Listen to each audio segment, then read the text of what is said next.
Aloha! Hey, Hey. konnichiwa. Yes. Konbanwa. Buenos dias. Buenos noches. That doesn't make any sense. Anyway, hey guys. Hey, What's Joe. up? Welcome to Three Guys and a we're black back wall. with our table and a black wall. Yeah, Yeah, looks good. yeah. We've moved locations again. We are on a Hawaii. we're in Hawaii. Yes, Yes. we Our are secret on location. location in Maui. Yes, Maui. Right.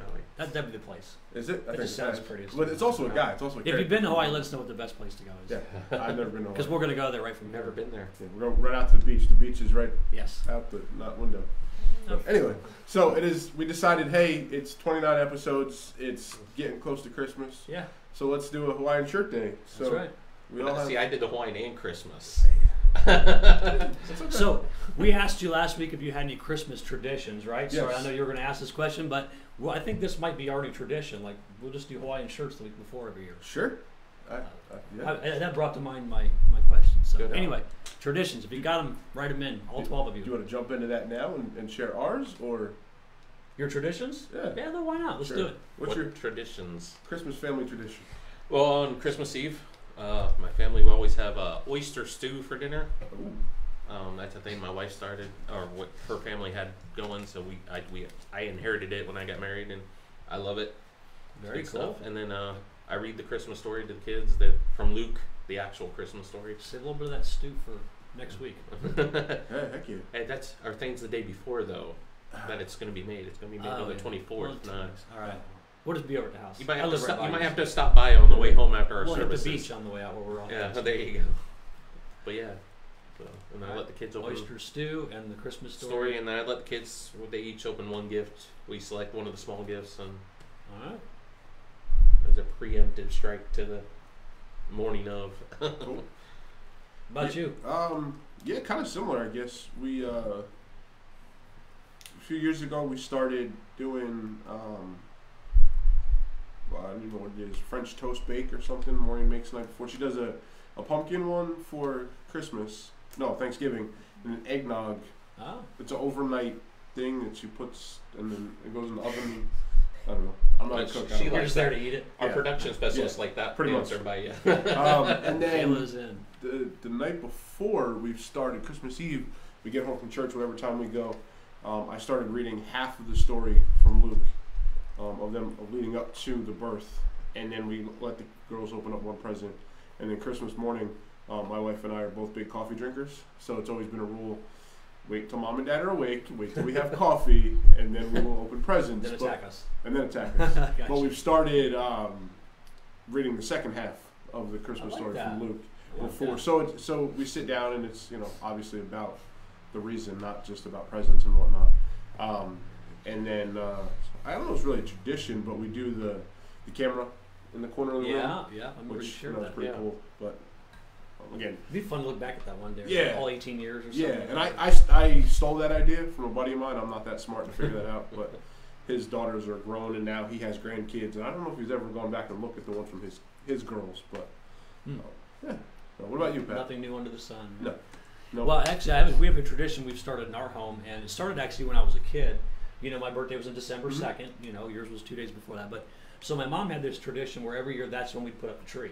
It's on my birthday, and so we kind of been doing that as our family. Not because it's me or anything, just it was a neat day to put it up, and so yeah, we do that. And then Christmas Eve has always been our that's our present time. So you will go to church, and now we are the church, and so that's a job. That's a day. That's Yeah. a work day. So we come home from there and we'll do our presents and kind of sit around a fire. And then Christmas Day, we wake up, have breakfast, and go watch a movie. That's awesome. That's just kind of one of the things we do. Not that it couldn't be broken this year or whatever. It's not like we're hard and fast to it. It's Yeah. just one of the things we do. But Yeah. That's Christmas traditions. Let's hear them. You got any? Patty said nice shirts. All right. Thank you. awesome. Nice. Thank you, Ms. I Patty. got to give him the props for going Christmas on it too. I so. almost wore mine, but I was like, nah, I'll save that as a surprise. I got a new one that I actually really liked. But I'm yeah, swimming in this garbage bag, so obviously it wasn't mine. But It's not my shirt. It's swimming yeah, in mine. I got to give it back to the guy out in the street. We swapped for a minute. So today's kind of a big day for a couple reasons. One, Joe and Lisa Caputo. Mhm. Joe is the lead minister, or I don't even know his title anymore. he's one of the main preacher of, Pastoral minister. yeah, that guy. Pastoral minister. From CCW, the church that sent us out. But today is Joe and Lisa's anniversary. 31 years, right? 31, yeah. That's what but that's awesome. Happy anniversary, Joe. Awesome. Joe and Lisa, I don't know if you guys ever watched this show, but if you do, happy anniversary. We love you guys. You shouldn't be watching it today. I'm sure you probably have a date or something. No. Then, but But I texted them and heard back from Joe, I think. I didn't hear back from Miss Lisa, but she's always busy. Also, we have a big birthday today in our church, Miss Joyce. yeah. I don't know how old she is. We're not getting, but she's 24 or something But like yeah, that. So And but holding. happy birthday, Miss Joyce. Yes, I don't yes, know if Happy you're birthday. one of our regular viewers, but happy birthday. we have 12, so it's crapshoot. I mean, could be. Yeah. So you guys know I do that like day in what Mhm. today's national day is. So I was looking Boy. through this week, and it kind of caught my attention. Monday was Monkey Day. The reason I bring that up is because my daughter, who you guys have heard but can't see, is our production director. She hasn't been here recently, just with everything going on. But her nickname is, I call her Monkey. Always have since she was little, so that one kind of... She has like 12 nicknames. She does. You call her Mac. I call Yeah. her Kneecaps. It's a basketball I'm a thing. big nickname guy. I like giving people Yeah, nicknames. everybody and should have one. Usually they stick. So, and then today, what a national is Barney and Barbie Backlash Day. I was like, what in the world? So I Barney looked it and up. Barbie backlash. And it's Who thinks a of this stuff? day where parents take a stand about not playing Barney or reading Barbie stories. And I'm like, you need a national day for that? Like, just shut this stupid thing There's off. Exactly. 365 of those. Right, exactly. Like, I don't know. It's just... My caught kids me. never really got into Barbies. Thank goodness my daughters. God. I just didn't need that. It saved you a bunch of money. Yes. I banned Barney from my house. I didn't let my kids watch Barney. But I don't know. That was all I really had today. It was easy. Yeah, Yeah. simple. We talked tradition. We talked shirts. Yeah. We look good. Should we do? Hey, we should have a poll. Should we do this like every week? No. Wear the same shirt every week. Yeah. That might get expensive. If you Yeah, because I'm that's wearing what it multiple is. shirts. Michaela's saying no. So, Hey, well, we know we're visiting Hawaii currently. yes. We're real, honestly, for real. But Trust you, right? places you've been in the past, guys. You know, we've been to some cool places. We've described them. God's made a beautiful earth. There's lots of cool places to see. A lot of places I want to get to.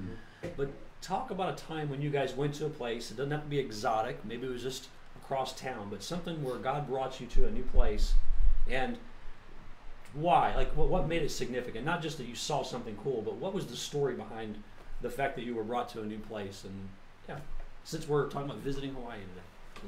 You want to go first? Yeah, mine was pretty simple. When I was 16 or 17, I went to Arlington National Cemetery in Washington, D.C. And I didn't really fully appreciate the gravity of it until years later. When my great-grandfather retired and he got his 3rd star, so he was a 3-star general. He was buried locally up in New York, and don't even get into all the details, but after my grandmother passed, we had the opportunity as a family to disinter my grandfather and rebury him in Arlington because of his prestige and his military honors. And I mean, he just, Wow. I don't even remember all the stuff he did and the things that awards he received. But so we got to go, obviously, for the ceremony, which was pretty amazing from what I remember. But then we also got to go see some of the grounds at Arlington. And the thing that always stuck with me, and again, I wish I had appreciated the gravity of it then, but got to see the tomb of the unknown soldier. Right. And if you're not familiar with what that is, it's a tomb dedicated to soldiers that, there's a lot of different theories, but they basically don't know who it is. And it's also an homage to people that have been lost, POWs and MIAs and all that type of thing. But as I got older and studied it more, there is like certain criteria to being. It's a year-long duty station, but you don't get assigned. You have to request it. Oh. So there's a long Wow. list, but you also can't be above a certain height or below a certain height. You have to Right. weigh within a very strict parameters, and the 24 hours a day that they are on duty, it's a rotation. 22 and a half hours of that is preparing their uniform to go out on to be on guard. Wow. And then so they come out and it's 21 paces, they turn 21 paces back. And it's just, there's 365 days a year there. The soldiers are out there guarding the tomb. No matter what the weather. Yeah, no matter what the weather, no matter, you know, there's, I remember a few years ago, the snowstorm shut everything down, and the soldiers said, no, we're still going out there. Wow, And that's dedication, isn't it? so the cool thing, though, when I was younger, we got to see the first woman ever change in. So that cool. was pretty cool to see, and you know, again, studying it now, and yeah. That's cool. That is awesome. Yeah, that's neat. I love the history behind certain things. Yeah. You know, that's what we're talking about, really. The history, the story behind the story, behind the visit. You know, it's everybody can say they've been to some place, but Right. but what made it cool? You know, Yeah. what did, more importantly, like what did God teach you? Mhm. You know, anyway, so where have you been? Tell me where you've been, man. Everywhere. I've mentioned it a couple times before. A few years ago, went to Ireland for my son's graduation. Actually, my in-laws paid for a trip for all of us to go. For me, April, our son, and them two. So it was 5 of us going, and we went to Ireland. We started off in Kilkenny, Ireland, and it was a pretty neat little town. You South Park? Not Kilkenny. Sorry. This town was called Kilkenny, but yeah. Whoops. Okay. But yeah, it was. I mean, it just, and then going around places, and we ended it, our last part of our trip. We were in Dublin, and just being in places that are older than the United States before the United States even existed. Yeah. Like one night we actually ate in a castle that was 400 years older than the entire United States of America. Yeah, that's cool. That's cool. And stuff. It's just the history and, you know, the artwork from the medieval era and stuff. You know, even with crosses and everything. Mm-hmm. And one of the last couple days we went to St. Patrick's Cathedral, which was just magnificent to see. You know, They named it after me, just so you know. you know, not the guy that St. Patrick's Day is named after. No, I'm that old. Yeah. So it was neat. I mean, you know, my son and I, one night, just the two of us in downtown Dublin, took a walking tour, medieval history tour of Dublin, and seeing some of the sights and stuff, and, you know, obviously have changed a lot. But then ending outside the oldest bar in Dublin that was like from AD, you know, time period, you know, the like 1300s. Wow. It's like crazy. Yeah, old stuff's pretty cool. And the history, it was just amazing to see it, you know, places that are older than what you're used to. Sure. seeing. Yeah, if you've ever been to St. Augustine, Florida, they call that the oldest permanently settled city in the United States. And it's got some old stuff and some old walkways, but I imagine you go to Dublin and it's like makes they look like a modern city or just something. driving around Ireland, you know, you're driving and you'll see a beautifully green field, because it's beautifully green like they say it is, and like in the middle of it will be some ruins of something just sitting there. That's cool. That's on my bucket list to get to one of these days now. Yeah. Yep. I got a lot of cool places. God's been really good to us. I've mentioned a missions trip to Africa, but something really stuck out this week as I was reading this question was, I remember, you know, because it's about the relationship and it's about the why, what brought you there. So the neat story was my mom was turning 60. Her birthday is somewhere around Easter. It was within days of Easter that particular year. So I loaded up the kids. They were younger then, and I had got off work. It was a Friday night, and I got off work early enough. I thought if I leave at 3, it can be home. It can be packed up. We were already ready to go. We can jump in the car, and it can be, you know, if you've ever driven. She lives in Topeka, Kansas, by the way. And I thought, well, if I can get through Atlanta before night, because nobody wants to be around Atlanta. So we get all up in the car. We got blankets for the kids in the back. The car doesn't start. Ooh. So it was in the garage. We had to get everything out. I had a jumper that was no longer any good, so I was, man. So we called AAA. They came out and jumped it. I got it to the nearest dealership. We changed the battery because it was under warranty, so that was good. Nice. But now we're set back. Now it's almost 6 o'clock, and we're just now leaving Spring Hill, Florida, and we're like, what a setback on time. But that's all right. We got to be there for Sunday because that was Easter Sunday, and we wanted to have Easter Sunday with my mom. So we start flying. I'm driving through the night, and so I get through Atlanta. I was making good time, and we started looking for a motel for the night. And we hit all the cities north of Atlanta. I can't remember what they all, like Macon and Duluth or whatever them ones are in line on 75. And believe it or not, every time we'd pull off an exit, all the hotels were booked up. And we're like, it's Easter weekend. Maybe that's the reason. Not sure. I hear there was some kind of a event going on in Minnesota, by the way, too. So a lot of people were traveling for that. Anyway, regardless, we couldn't find a room. So I kept driving. Got to Chattanooga, Tennessee. We searched a couple places. We found this little dive motel. They had one room left with a queen-size bed on it for a family of 4. So at this point, we're exhausted. We've been driving. It's like 2 in the morning, Eastern time. It's been a long morning. So we got it. We went in there, just 4 of us kind of dog piled on this bed and slept. But the interesting part is the next morning we wake up right at daylight, and we get on the road, and you've been to Chattanooga. It's mountainous and it's pretty. And so you jump out and it's daylight, it's just coming up in the mountains, and it's just a little bit of overcast. And if you've been there, the water pours out of the mountains from runoff, and it was so cool to me. But the kids thought it was the neatest thing because, as I had forgotten, they grew up in Florida. They've never seen anything like this. And a mountain in Florida is like when they clear a road out, they put a pile of sand there. And I just took for granted that I'd seen it a couple times, but they had never seen that. And it was the coolest thing to them. And to watch them through the mirror in the back seat, like totally in awe of God's creation, was really cool. And I believe all the problems and the setbacks set us up for that morning at that time to see those mountains. And so that's the story behind that. I've been to some neat places and put my eyes on some cool things, but the story behind that is why I asked that question. Sometimes we forget that it's not just that we saw something or just that we were somewhere. Look at what brought you to that. When they show those movies sometimes where you see the ending, and I like sometimes at the end of the movie they'll show you all the events that made that led happen. up to it. I love that because sometimes we forget as Christ followers the events that brought us to this very table. Anyway, I thought I'd throw that question first because it is Hawaiian Day, and anyway, more real stuff. Talk about the differences in your minds about this word called revenge since you've known Christ. So in other words, everybody has some revenge stories in their past, right? It's part of the deal. But revenge is a tricky thing, and you preached very well on this on Sunday about eye for an eye. I love that sermon because we're very quick to think in our minds justice must prevail as according to us.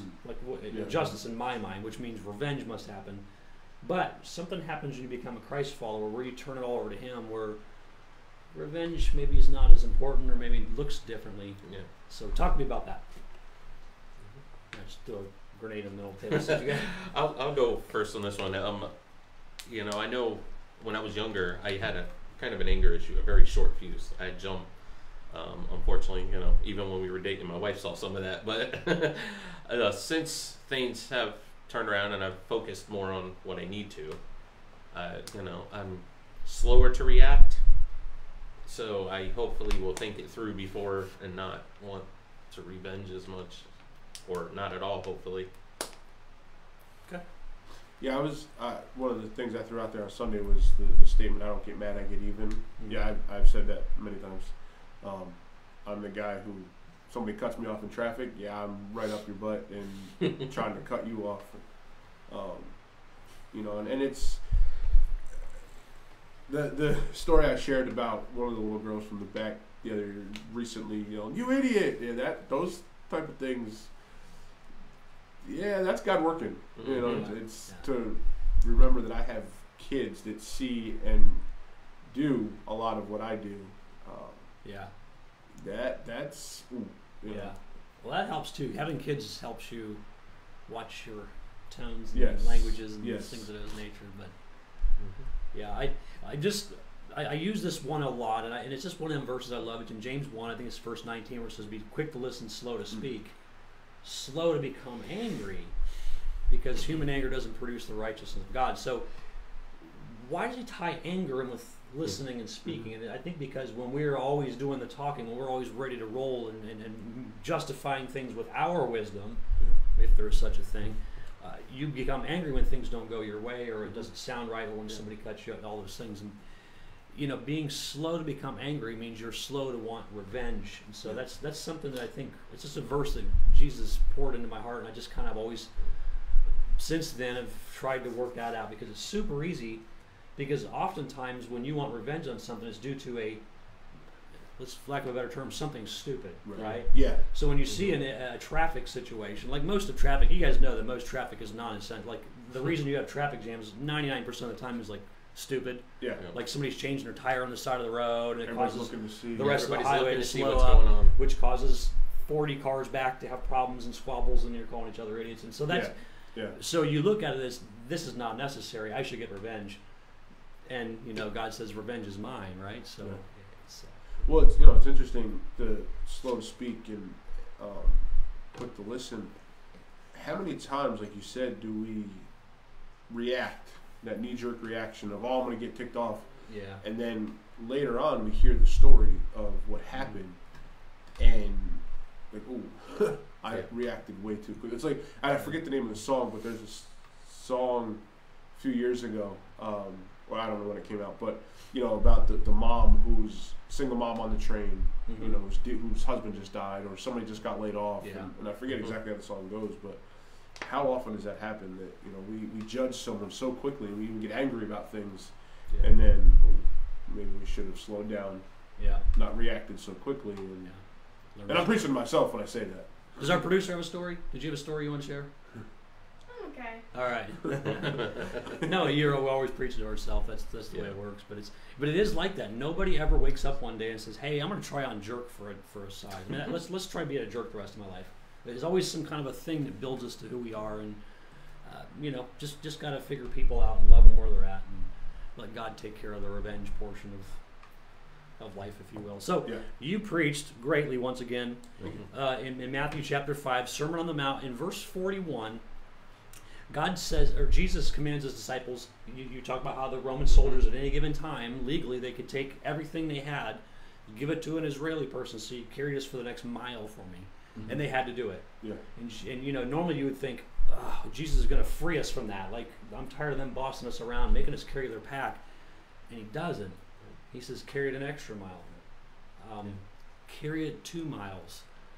That must have blown their minds. Really, if you're sitting around, and let's picture us as 3 little good Jewish kids who, you know, are waiting for this Messiah to come and wipe Rome out and give us our land back. But he doesn't. He says, turn the other cheek. And if they ask for your coat, give them a shirt too. And if they make you carry their stuff, like carry it twice.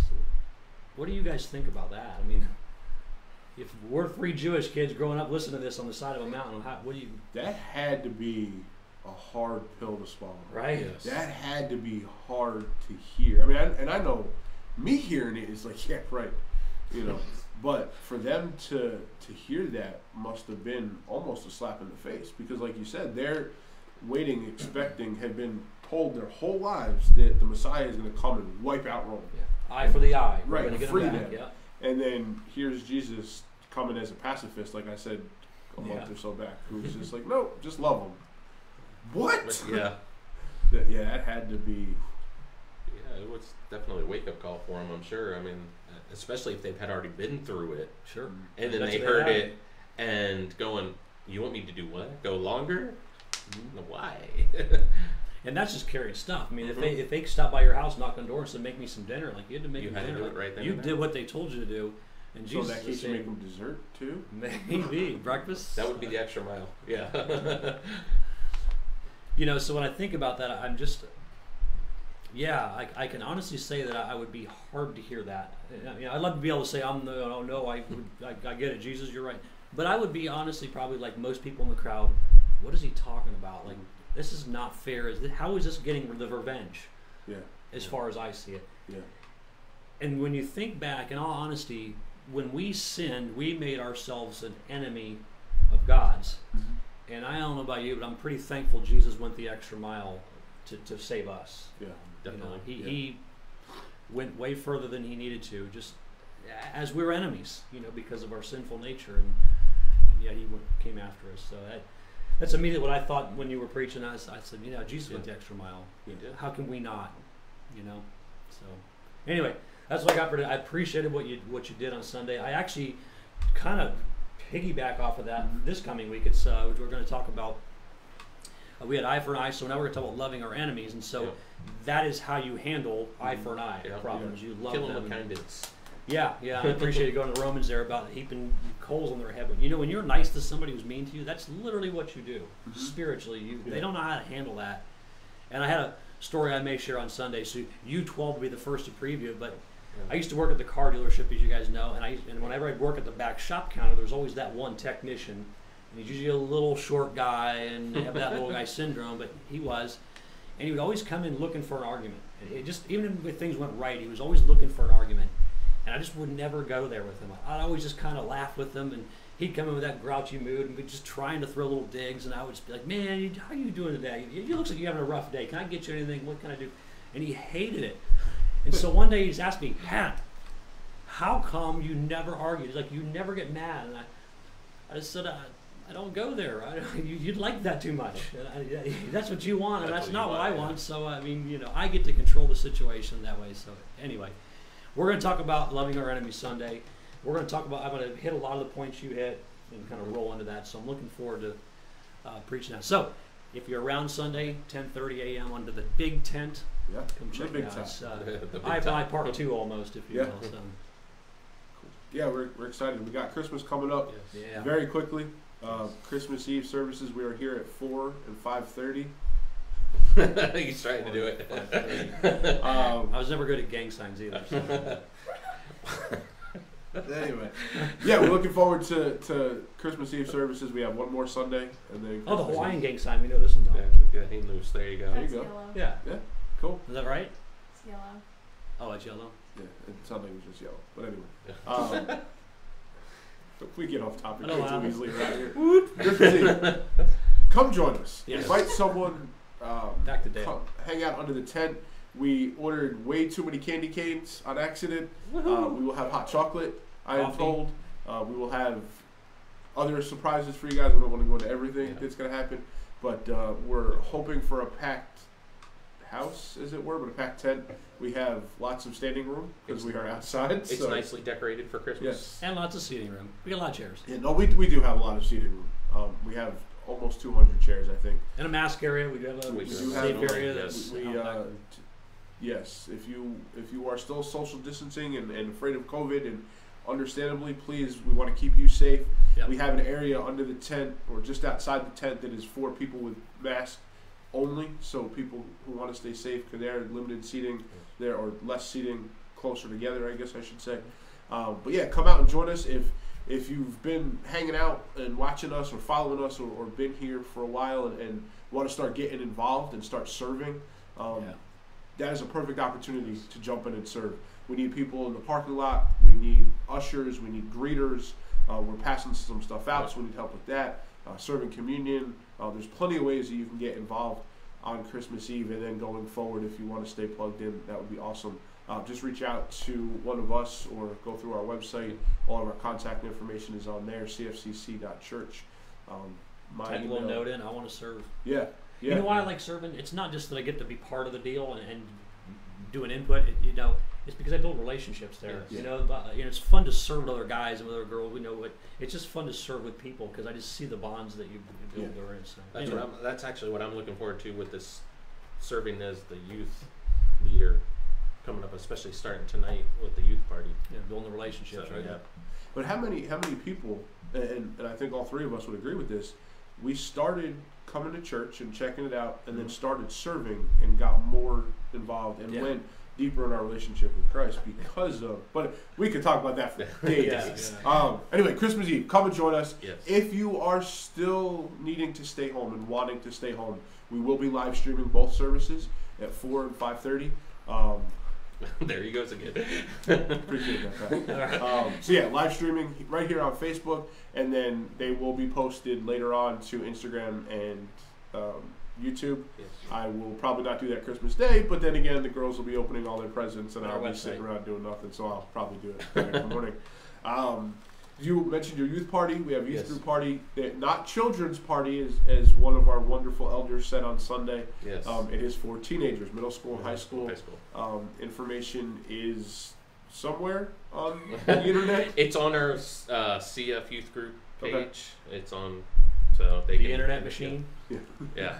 So Yeah, so if you have questions about that, reach out to Jeremy, or I can get you his contact information. Comment below if you want information on that, and we can get you hooked up with that.